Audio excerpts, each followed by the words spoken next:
Comunicando. Un saludo de José Antonio Gelado, esto es Comunicando y había preparado otro tema, pero la semana, pues la actualidad ha llegado y ha traído otros temas y por lo tanto vamos a hablar de exclusividad. Y sí, vamos a hablar de Cold Heart Daddy y de Joe Rogan, de los podcasts más escuchados en Spotify por los acuerdos que han alcanzado últimamente.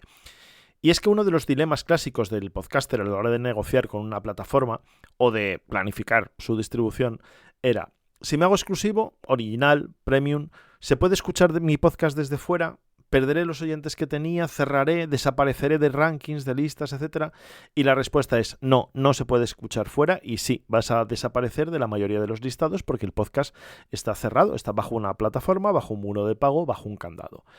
En algunos casos, cuando el podcaster tenía una gran comunidad, pues se libera algún episodio, o el modelo contrario, se publica algún episodio solo para fans, pero se sigue manteniendo el resto en abierto, es decir, un modelo un poco más mixto.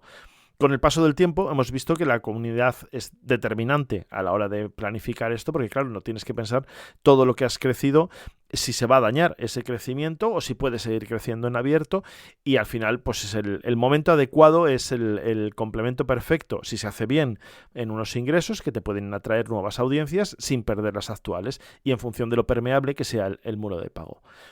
Todo esto funcionaba muy bien hasta esta semana, precisamente, hasta que ha llegado el cambio que estamos comentando. En los últimos días hemos visto un giro en la distribución de los exclusivos de Spotify y en esos dos que comentaba al principio, de Cold Heart Daddy y Joe Rogan, que estábamos esperando también a ver qué iba a pasar con la renovación de Joe Rogan, y resulta que lo que ha hecho Spotify ha sido renovar, además por unas buenas cantidades en ambos casos. Son dos de los podcasts más escuchados de la plataforma, por lo tanto son probablemente de los más caros que tienen, y auguran nuevos tiempos en las políticas de exclusividad en las plataformas de podcast. ¿Por qué? Pues no se nos escapa que si Spotify abre el candado y libera dos de sus podcasts más escuchados, que se van a poder escuchar en otras plataformas fuera de Spotify, probablemente es un síntoma y una tendencia de que vuelve la distribución multiplataforma. Que probablemente alguno estará escuchando y diciendo, pues es que en realidad nunca se ha ido, siempre ha estado ahí. Sí, pero me refiero en estos grandes podcasts de audiencias millonarias, de grandes plataformas, etcétera. Es decir, que vamos hacia el fin de la exclusividad o un modelo de distribución que solamente es una estrategia para que no se le escapen algunos de los grandes podcasters. Pues vamos a verlo, el tiempo nos lo dirá, pero lo que está claro es que este movimiento tiene unos motivos muy claros, que son el mayor alcance de los contenidos y sobre todo la exclusividad en la gestión de la publicidad, que no se nos olvide que es la piedra angular de todo este movimiento. Y además es una forma, como decíamos, pues también de evitar el desaparecer de rankings, de listas, y que ese podcast pues quede reducido a la plataforma en la que está, que por mucho que lo promociones, pues lógicamente solo se va a poder escuchar ahí, por lo tanto pierde visibilidad. Como decía, no hay un modelo único, es decir, el mejor es el modelo abierto, el mejor es el modelo exclusivo. Pues depende sobre todo del momento en el que se encuentre el podcast y de los objetivos que tengas.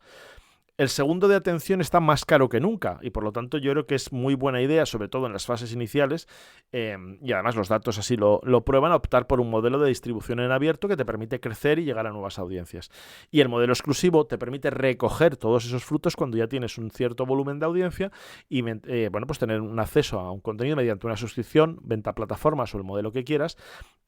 tener un retorno y tener unos ingresos. Y vamos con dos consejos o dos notas. Si abres todo el contenido, que te lo tengas en cuenta desde el principio, es complicado luego volver a cerrarlo, el mismo contenido como exclusivo, a no ser que crees un contenido nuevo.